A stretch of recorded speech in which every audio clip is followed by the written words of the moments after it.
오늘 여러분과 함께 재앙이라는 이름의 은혜라는 제목으로 말씀 나누기 원합니다. 오늘 본문은 여섯 번째 나팔 재앙을 보여줍니다. 여섯째 나팔이 불리고 두려운 하나님의 심판이 내려지죠. 특히 오늘 재앙이 두려운 이유는 죽음이 사람들에게 직접 임하기 때문입니다. 인류의 3분의 1이 죽임을 당하는 것이 심판의 요지이기 때문이죠. 여섯째 천사가 나팔을 불 때 하나님 앞 금 제단 넷불에서 음성이 들립니다. 그 음성은 여섯째 나팔을 분 천사에게 명령하죠. 그 명령은 큰 강 유브라데에 결박한 네 천사를 놓아주라는 것이었습니다. 이 네 천사에게는 하나님으로부터 맡겨진 임무가 있었습니다. 그 임무가 무엇인지 우리 함께 15절 말씀을 읽어보도록 하겠습니다. 15절 말씀입니다.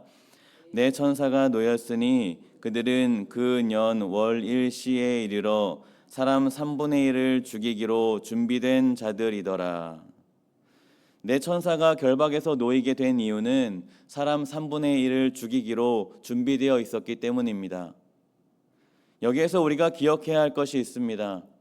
그것은 요한계시록에 등장하는 심판과 재앙은 모두 철저히 하나님의 주권 아래에 진행된다는 것입니다. 그것은 네 천사를 결박에서 풀어주라는 제단의 음성과 네 천사가 사람 3분의 1을 죽이기로 준비된 자들이라는 표현을 통해 잘 알 수 있죠. 죽이기로 준비된 자들이라뇨. 이러한 사실은 우리가 받아들이기 어려울지도 모르겠습니다. 그러나 요한계시록은 모든 사건과 우리 주변에서 일어나는 모든 일들은 하나님의 섭리와 철저한 통치 아래에 있음을 명확하게 선포합니다. 무슨 말입니까? 하나님이 허락하셨기 때문에 재앙이 임한다는 것입니다. 이 세상에 어떤 것도 하나님의 주권과 통치를 벗어나는 일이란 존재하지 않습니다. 심지어 악을 행하는 사탄도 하나님의 허락과 통치 아래에 놓여 있음을 우리는 알아야 합니다. 왜냐하면 하나님과 사탄은 대등한 존재가 아니기 때문입니다. 선과 악이 대등해서 서로 치고받고 싸우는 것이 아니기 때문입니다. 하나님은 절대자이십니다. 사탄도 하나님의 통치 아래에서만 움직일 수 있습니다. 하나님의 허락이 있어야 움직일 수 있습니다. 그리고 그것을 가장 잘 보여주는 성경이 욥기의 초반일 것입니다. 사탄은 하나님의 주권 아래에서만 움직일 수 있습니다. 그렇다고 해서 하나님이 악을 행하시거나 악을 조장하시는 분은 아니십니다. 모든 악한 일은 죄와 사탄이 행하고 조장합니다. 그러나 그것도 하나님의 통치, 하나님의 섭리, 그리고 허락 안에 있음이 분명하다는 것을 우리는 잊지 않아야 합니다.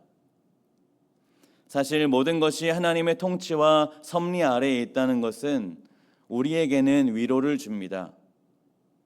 왜냐하면 어떤 어려움 속에서도 하나님은 하나님의 선하신 뜻을 이루시기 때문입니다.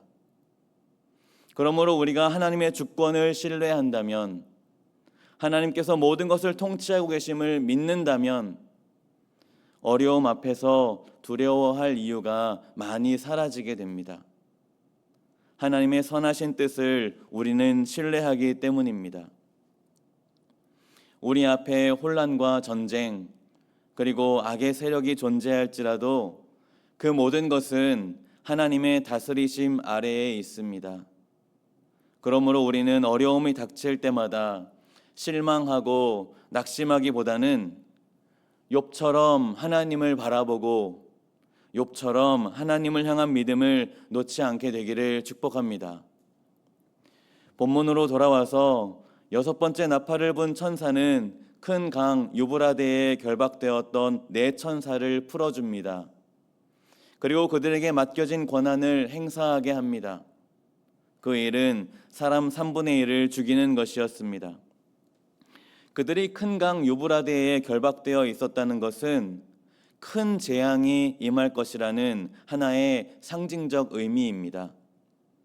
왜냐하면 고대 이스라엘에서 유브라데 강은 아군과 적군을 나누는 경계선이었기 때문입니다. 그러므로 적군이 유브라데 강을 건너서 침범해 오는 것은 엄청난 재앙으로 여겨졌죠. 내 천사는 사람 3분의 1을 죽이기로 준비되었지만 사람을 직접 죽이는 권한을 가진 것은 아니었습니다. 그러므로 그들은 군대를 동원하기 시작합니다. 16절에 보면 그들이 마병대를 모으는데 그 수가 2만 만입니다. 2만 곱하기 만을 하라는 것입니다. 2만 곱하기 만을 하면 마병대의 총 숫자는 2억 명이죠. 이것도 정확히 2억 명의 마병대를 말하는 것이 아니라 상상하기 힘들 정도로 큰 숫자를 말하는 것입니다. 요한의 환상 속에서 내 천사는 엄청난 수의 마병대를 동원했습니다. 그 마병대는 불과 연기와 유황을 내뿜는 마병대였습니다. 그들은 유브라데 강을 넘어서 엄청난 파괴력으로 사람 3분의 1을 죽이는 전쟁을 치릅니다. 그리고 내 천사는 사람 3분의 1을 죽이는 사명을 완수합니다. 사랑하는 성도 여러분, 그렇다면 하나님은 왜 오늘 본문과 같은 무서운 일을 허락하시는 것일까요? 큰 강 유브라데에 결박되었던 내 천사가 사람 3분의 1을 죽이는 권한을 갖게 된 이유가 대체 무엇이었을까요? 오늘 본문에 등장하는 재앙만을 말하는 것은 아닙니다. 인봉이 떼어지고 나팔이 불며 나타나는 모든 재앙을 통틀어서 저는 말하고 있는 것입니다. 우리가 20절과 21절을 읽어본다면 하나님이 재앙을 허락하신 이유가 어느 정도 보이게 될 것입니다. 우리 함께 20절과 21절을 읽어보도록 하겠습니다. 이 재앙에 죽지 않고 남은 사람들은 손으로 행한 일을 회개하지 아니하고 오히려 여러 귀신과 또는 보거나 듣거나 다니거나 하지 못하는 금, 은, 동과 목석의 우상에게 절하고 또 그 살인과 복술과 음행과 도둑질을 회개하지 아니하더라. 재앙과 심판의 목적이 무엇일까요? 회개에 있다는 것입니다. 하나님은 이 모든 괴로운 사건들을 통해서 회개의 기회를 열어주고 계시는 것입니다. 아직 예수님을 믿고 구원받을 시간이 있음을 알려주는 것입니다. 이제 모든 우상을 버리고 하나님께로 돌아올 수 있는 시간이 아직 있다는 것입니다. 지금은 재앙의 때가 아닙니다. 오히려 구원받을 만한 은혜의 때임을 하나님은 알려주시는 것입니다. 이 모든 넘쳐나는 재앙 속에서 하나님은 이들이 회개하고 하나님께로 돌아오길 간절히 바라고 계시는 것입니다. 하나님은 이들이 예수님을 믿고 구원받기를 여전히 원하고 계십니다. 하나님의 심판은 징벌의 목적이 있는 것이 아니라 회개로 부르시는 하나님의 초청이 목적이기 때문이죠. 죽임을 당한 3분의 1도 하나님은 회개하기 원하셨습니다. 그러나 그들에게 기회가 없었던 것이 아니죠. 그러므로 억울해할 수가 없습니다. 왜냐하면 6번의 나팔이 불 동안 하나님은 그들에게 기회를 주셨기 때문입니다. 하나님은 그들을 찾으셨고 하나님은 그들이 회개에 이르기를 원하셨습니다. 그러나 그들은 그 회개로의 초청에 응답하지 않았습니다. 그들은 여전히 영원한 멸망 가운데 있기로 선택한 것입니다. 오늘 말씀으로 오늘 나를 비춰봅시다. 모두 마찬가지죠. 기회는 모두에게 존재합니다. 그러므로 교회는 복음을 전파하죠. 믿지 않는 자들이 믿음으로 나아올 수 있도록 돕습니다. 회개를 선포합니다. 우상을 버리고 하나님께로 돌아올 수 있게 도와줍니다. 우리 모두 마찬가지의 일을 하고 있지 않습니까? 우리도 우리의 VIP들에게 여전히 복음을 전파하고 회개를 촉구합니다. 그 영혼을 우리도 하나님께로 이끌고 싶어서 부단히 노력하지요. 그러나 그들은 여전히 마음 문을 열지 않고 하나님께로 돌아오지 않습니다. 이것이 우리에게 얼마나 안타까운 일입니까? 그러나 우리는 VIP들을 하나님께로 이끄는 것을 포기할 수가 없습니다. 왜냐하면 하나님께서 포기하지 않으시기 때문입니다. 이 모든 재앙 속에서도 하나님은 이들이 회개하고 하나님께로 돌아오길 원하고 계시기 때문입니다. 하나님은 어떻게 해서라도 사람들을 구원하고자 하시기에 우리도 포기할 수가 없는 것입니다. 저는 오늘 본문을 묵상하면서 사도 요한이 왜 믿음이라는 단어를 사용하지 않고 회개라는 단어를 사용했을까 고민해 봤습니다. 이 재앙에 죽지 않고 남은 사람들은 여전히 믿지 않더라 라고 하면 될 것 같은데 왜 회개하지 않았다라고 말하는 것일까 말이죠.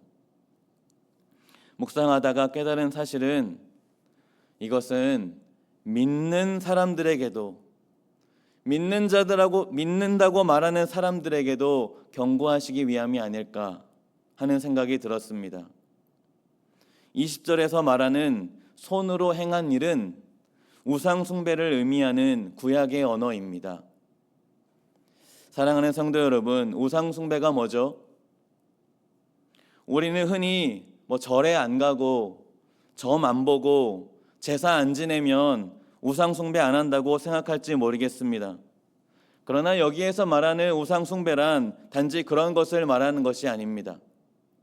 우상 숭배란 하나님보다 무엇인가를 더 사랑하는 것, 하나님보다 무엇인가를 더 좋아하고 있는 것을 말씀하고 있는 것입니다. 우상이란 하나님의 자리를 차지하고 있는 모든 것을 의미하는 것이기 때문입니다. 하나님은 믿는다고 말하는 우리에게도 말씀하는 것입니다. 나에게 가장 중요한 것이 무엇이냐고 말입니다. 그리고 우리에게도 동일하게 말씀하시는 것 같습니다. 하나님의 자리를 차지하는 그 모든 것을 내려놓고 회개함으로 하나님께 돌아오라고 말입니다. 본문을 읽으면서 가장 무서운 것은 재앙이나 말탄 자들이 아닙니다. 오히려 무서운 것은 이 재앙에 죽지 않고 남아서도 여전히 돌이키지 않는 인간의 완고한 마음입니다. 여전히 우상을 붙들고 여전히 하나님의 자리를 차지하는 것을 놓지 못합니다. 여전히 그 무엇을 하나님보다 더 사랑하고 있습니다. 하나님은 재앙이라는 이름으로 여전히 은혜를 선포하시지만 사람은 그 은혜를 받아들이고 싶어하지 않는 것 같습니다. 우리는 어떠합니까? 혹 회개가 필요하지는 않습니까? 여전히 우상을 붙들고 우상에게 절하고 말씀대로 사는 것을 귀찮게 여기고 살지는 않습니까? 우리에게 예수님은 어디에 계십니까? VIP들이 예수님께로 나오지 않는 것이 안타까워하지만 우리는 예수님을 삶의 중심으로 여기고 있습니까? 사랑하는 성도 여러분, 하나님은 우리를 은혜의 자리로 초청하십니다. 회개라는 은혜의 자리입니다. 우리가 중요하다고 생각하는 모든 것을 내려놓고 오직 하나님과 사랑의 교제를 나눌 수 있는 그 회개의 자리로 우리를 초청하고 계십니다. 우리 모두 하나님을 하나님의 자리에 두지 않는 우상 숭배를 경계하며 내 마음의 한 자리, 가장 귀한 그 자리에 하나님이 계신지 점검하며 회개의 자리로 나아가는 오늘이 되기를 축복합니다. 우리 이 시간 함께 기도하기를 원합니다. 이렇게 기도했으면 좋겠습니다. 하나님, 우리의 VIP들을 포기하지 않고 하나님의 은혜인 예수님을 전하는 하루가 되게 하여 주시옵소서. 또한 우리의 중심을 드리기 원합니다. 그래서 하나님보다 더 사랑하고 있었던 모든 것을 내려놓습니다. 회개하오니 오직 하나님만 사랑하는 하루가 되게 하여 주시옵소서. 그리고 각자의 기도 제목을 가지고 이 시간 함께 기도하며 나아가겠습니다. 함께 기도하겠습니다.